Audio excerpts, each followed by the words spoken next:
ഇല്ല, എസ്റ്റിമേറ്റ് ആണെങ്കിൽ പോലും ഇങ്ങനെ ഉണ്ടാകാൻ പറ്റില്ലല്ലോ. അത് മൊത്തം നമ്മൾ കളക്ട് ചെയ്യുന്ന ആ ദുരിതാശ്വാസ നിധിയുടെ ക്രെഡിബിലിറ്റിയെ തന്നെ കളയില്ലേ. കാരണം എന്താണെന്ന് വെച്ച് കഴിഞ്ഞിട്ടുണ്ടെങ്കിൽ ഐറ്റം വൈസ് ആക്ച്വൽസ് എന്ന് പറഞ്ഞാണ് കൊടുത്തിരിക്കുന്നത്. അങ്ങനെ ഒരു എസ്റ്റിമേറ്റ് കൊടുക്കുക, ഏത് എസ്റ്റിമേറ്റ് കേന്ദ്രത്തിലേക്ക് പണം കൂടുതൽ കിട്ടാൻ കൊടുക്കുമ്പോഴും അവിടെ ഇരിക്കുന്ന ഉദ്യോഗസ്ഥന്മാർക്ക് എന്താ അറിഞ്ഞൂടെ ഇത് പബ്ലിക്കാവും എന്നുള്ളത്? ഏതെങ്കിലും ഒരു പെറ്റീഷൻ കോടതിയിൽ വന്നാൽ കോടതിയിൽ അതിൻ്റെ ഡീറ്റെയിൽസ് കൊടുക്കേണ്ടി വരും. ഇതുപോലും അവർക്ക് ഊഹിക്കാൻ കഴിയുന്നില്ല. ഇപ്പോൾ നമ്മൾ കേന്ദ്രത്തിന് കൊടുക്കുന്ന മെമ്മോറാണ്ടത്തിൻ്റെ വിശ്വാസ്യതയല്ലേ പോകുന്നത്. അപ്പോൾ കേരളത്തിൽ ഏറ്റവും അധികം വോളണ്ടറി ആയിട്ട് സന്നദ്ധ സംഘടനകൾ മുന്നോട്ട് വന്ന് കാര്യങ്ങൾ നിർവഹിക്കുകയും 10 പൈസയുടേത് പോട്ടെ, പച്ച വെള്ളം കുടിക്കാതെയാണ് എല്ലാവരും പ്രവർത്തിച്ചത്. അവർക്ക് കൂലിയിട്ടു ഡെഡ് ബോഡി ഒന്നിന് ഇത്ര. എന്തൊരു നാണക്കേടാണിത്. ഒരിക്കലും സംഭവിക്കാൻ പാടില്ലായിരുന്നു. കാരണം ഇതുപോലുള്ളൊരു സംഭവമൊക്കെ നടന്നാൽ, ഒരു ദുരന്തമൊക്കെ നടന്നാൽ ജനങ്ങളതിനെ നോക്കിക്കാണുന്ന ഒരു രീതിയുണ്ട്. നമ്മളെ സംരക്ഷണത്തിന് ഗവൺമെൻറ് ഉണ്ട്. ഇതൊരു അനിതര സാധാരണമായ സംഭവമാണ്.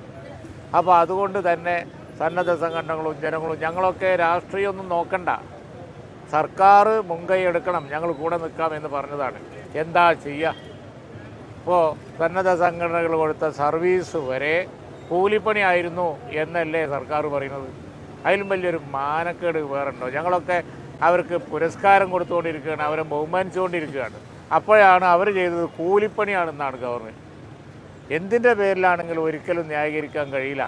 അങ്ങനെ ഒരു ഡോക്യുമെൻ്റ് ക്രിയേറ്റ് ചെയ്തതിന് ഗവൺമെൻറ് റിഗ്രറ്റ് ചെയ്ത് തെറ്റുപറ്റി ഇങ്ങനെ ചെയ്യുന്ന ഉദ്യോഗസ്ഥന്മാരുടെ പേരിലാണ് നടപടിയെടുക്കേണ്ടത്. ഉദ്യോഗസ്ഥന്മാർക്ക് സർക്കാർ എന്ന് പറഞ്ഞാൽ ഉദ്യോഗസ്ഥന്മാരും അതുപോലെ തന്നെ മന്ത്രിമാരും മുഖ്യമന്ത്രി എല്ലാവരും കൂടിയതല്ലേ. ഇത് ആ സംവിധാനത്തിൻ്റെ മുഴുവൻ പഴവല്ലേ. ഇത് കേരളത്തിന് ഏറ്റവും വലിയ തിരിച്ചടിയാണ് ഇത് പബ്ലിക് ഡൊമൈനിൽ വരുന്നത്. കേന്ദ്രത്തിന് സമർപ്പിക്കുന്ന നിവേദനത്തിൻ്റെ വിശ്വാസ്യത തകർക്കും. അല്ലെങ്കിൽ തന്നെ കേന്ദ്രം കേരളത്തെ സഹായിക്കുന്നില്ല, അതിൽ ഞങ്ങൾക്കും അഭിപ്രായ വ്യത്യാസമൊന്നുമില്ല. സഹായമൊക്കെ വളരെ പിടിച്ചു വെച്ചാണ് ചെയ്യുന്നത്. പക്ഷേ ഇവിടെ പ്രൈം മിനിസ്റ്ററൊക്കെ വന്ന് വലിയൊരു ദുരന്തമായിരുന്നു, അങ്ങനെ ആവൂല, കാര്യമായിട്ട് സഹായിക്കും എന്നൊരു വിശ്വാസം. ഞങ്ങളിപ്പോൾ 10-40 കോടി അപ്രോക്സിമേറ്റ്ലി പറയുകയാണ്. ഇപ്പോൾ അത്രയും കോടി തിരിച്ച് സ്ഥലമൊക്കെ വാങ്ങി നിൽക്കുമ്പോൾ ഞങ്ങൾ പോലും സർക്കാർ ചെയ്യുമ്പോൾ അതിൻ്റെ കൂടെ കൂടാമെന്ന് പറഞ്ഞ് നിൽക്കുന്ന ഒരു ഘട്ടം. കേന്ദ്രമായാലും വേണ്ടില്ല, കേരളമായാലും വേണ്ടില്ല, ദുരന്ത സമയത്ത് പക്ഷപാതം കാണിക്കൂല എന്ന വിശ്വാസത്തിലാണ് ഞങ്ങളും അത് പറയുന്നത്. ഇതിങ്ങനെയാണെങ്കിൽ സർക്കാർ ഇനി ഭാവിയിൽ ചെയ്യാൻ പോകുന്ന കാര്യങ്ങളെക്കുറിച്ചും ആളുകൾക്ക് വിശ്വാസം ഉണ്ടാവില്ല. കേന്ദ്ര സഹായം ഇനി അധികം വൈകാൻ പാടില്ല. മതിയായ സഹായം കേരളത്തിന് കിട്ടണം, ആ കാര്യത്തിൽ സംശയമില്ല.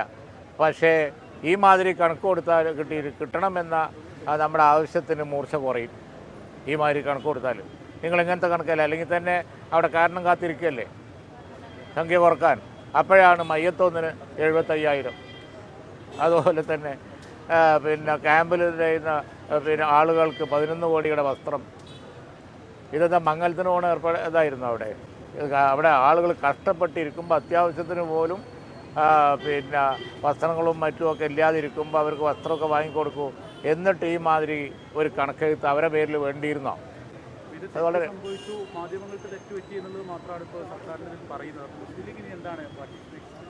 അതൊരു ഡോക്യുമെൻ്റ് ആണല്ലോ. മാധ്യമങ്ങൾക്ക് തെറ്റുപറ്റിയല്ല. അത്തരത്തിലുള്ള ഒരു ഡോക്യുമെൻ്റ് എസ്റ്റിമേറ്റ് ആണെങ്കിലും ആക്ച്വൽ ആണെങ്കിലും പബ്ലിക് ഡൊമൈനിൽ വരാൻ പാടില്ലായിരുന്നു. അതാണ് വസ്തുത. ഇത് എസ്റ്റിമേറ്റ് എങ്ങനെ എസ്റ്റിമേറ്റ് ഇടാൻ പാടില്ലല്ലോ. ഇത് കേരളമല്ലേ, മയ്യത്ത് മറിയാൻ 75,000 രൂപ ചിലവാകുമോ? അങ്ങനെ ഒരു എസ്റ്റിമേറ്റ് കേരളത്തിൽ ഇടാൻ, കേരളത്തെക്കുറിച്ച് തീരെ അറിയാത്തവരാണ് അവിടെ ഇരിക്കുന്നത്. ആളുകൾ വെറുതെ ചെയ്യൂലേ.